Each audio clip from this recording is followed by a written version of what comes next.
Okay, Kook's Kitchen here. Oi, mahalo, how's it? What up? Here with a side by side review of two different soft surf helmets. The Gamebreaker D30. This is more of an unboxing because I wasn't able to use it for reasons that I'll explain in a second. And the DMCfins soft surf helmet. Um, so I bought both of these. So let's just get into it here. I'll show you what I've got, what we got here. So, yeah, I bought both of these using the sizing charts that are on the manufacturer website. DMCfins soft surf helmet V2. Purchased this September 2023 via ebodyboarding.com for $99, and the Gamebreaker Pro with D30 foam. Purchased this December 2025 via the Gamebreaker website for $79.99. I bought the Gamebreaker in anticipation of surfing wave pools more often. I'm in the Mid-Atlantic, and here we typically surf in the Mid-Atlantic, Maryland and Delaware. We surf from Cape Henlopen all the way down to Assateague. We'll occasionally surf New Jersey and sometimes even New York. Sometimes we'll go as far south as like North Carolina. Anything within like 5-6 hours, but the majority is Delaware and through Maryland, which is not a huge surf destination, but it does have its moments. It can be really beautiful surf. It's rare, but some days it can get 6 to 8 feet and kind of a nice line lined up when clean. It's very rare, but it happens. Other days we're just dealing with what we got. So in anticipation of going down to this new wave pool in Virginia Beach, I wanted to get a heavier duty helmet because people have been smacking their heads against the bottom of the pool, getting stitches and probably concussions that they don't want to talk about. I've gotten concussions, and I played football in high school. I used to ride BMX pretty aggressively, street BMX, with some guys who went to start some BMX companies, and I've gotten rocked in 12-foot pools without wearing a helmet. Stupid, very stupid. Would never advise anyone to do that. Not wearing a helmet when riding a pool, especially a 12-foot pool.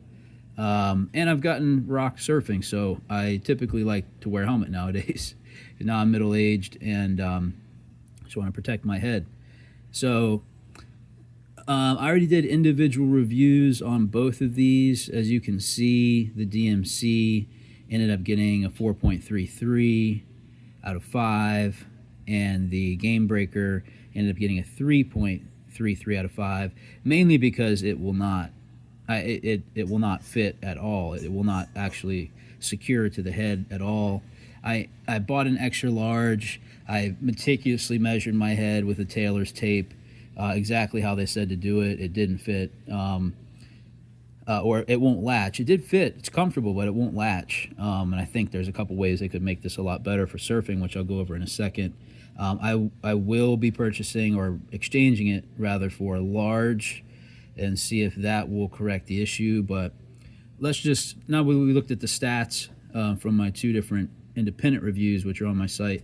Let's take a look at the helmets themselves. So this one has obviously been used. It's all stained up with surf mud. It's got sand all over it. I've used this for at least, I don't know, at least 25, 30 sessions. All the letters are falling off on it, which is fine. And let's just go over what I like about it. You can hear really well with the ear holes. I like this sun flap on the neck. It keeps the sun off your neck on like really sunny days. The visor, it's not a huge visor, but at least it helps a little bit. And I'm glad that it's this light color, because there are some products such as like the O'Neill hooded rash guard for the summer that has a black visor, and it's just like in 100+ degree heat, it just picks up the sun and acts like a radiator on your forehead, just radiating heat down into your head. I'm not sure who thought up that one. On mine, I actually stitched over, I cut up a white t-shirt and I stitched a piece of white t-shirt to fit over top of it so that it wouldn't do that anymore. Now let's get into how this Gamebreaker just is a non-starter, because the main thing is, at least for my head shape, when I went to secure this on my head, and again, the crown fits great, and here it fits great, super comfortable. I could tell it'd be really warm in the winter here, which would be great.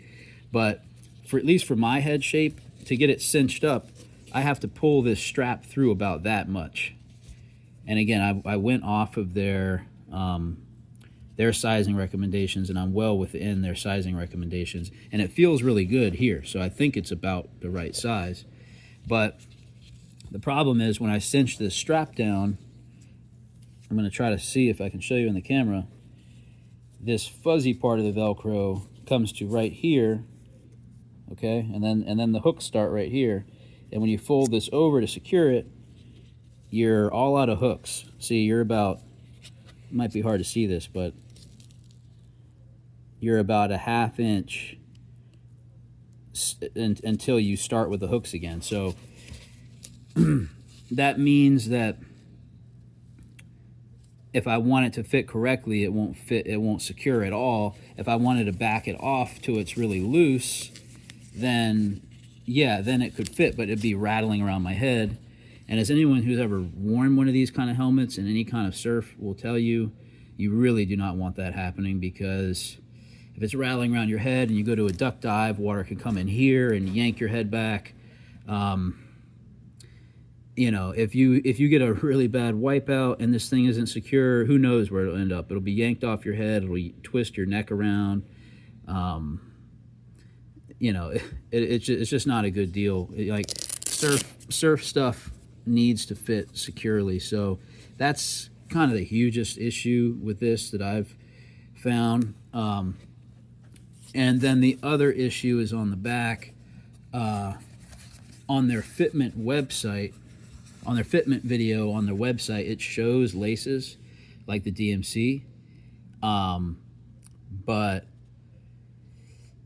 there are no laces on this, obviously, and that's kind of a problem, because when I put it on, there you can get like a couple fingers. There's like an inch gap here between here and the back of my head. While it fits great at the crown, which would be the case too with the DMC, but you can see I have it cinched down, so it fits really good. With this one, there really should be a lace, at least like just 2 eyelets here at the bottom, so you can kind of like cinch it down like this, like back on your head if you need it, or if you don't need it, you know, if someone has a different shaped head, it could be, you know, widened all the way out here. And this is kind of cool how they have like an elastic stretch thing, so if you had a huge head, it would, you know, stretch out like that. But there should be some kind of cinching mechanism here for a surf helmet like this DMC has. So without belaboring the point, and I know someone might look at this and say, well, the DMC helmet looks way smaller, so he got the wrong size. Well, I would say to that, I use their sizing to a T. You know, I've sized myself for many different kinds of things before.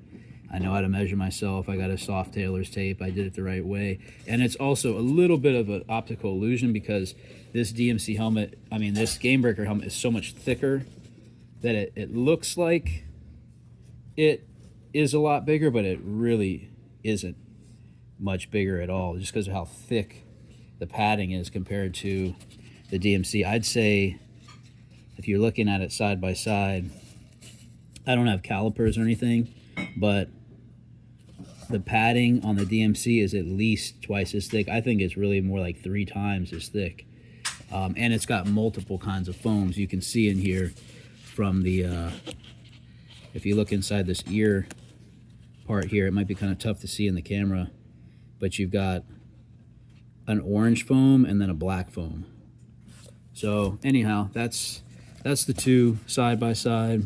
If you're thinking about it, I really think Gamebreaker should take a page out of DMC's book here and put a buckle strap that's adjustable on their strap for surfing. And I really think they should also do a lace somewhere in the back so you can tighten this thing down. And that's my 2 cents. Peace.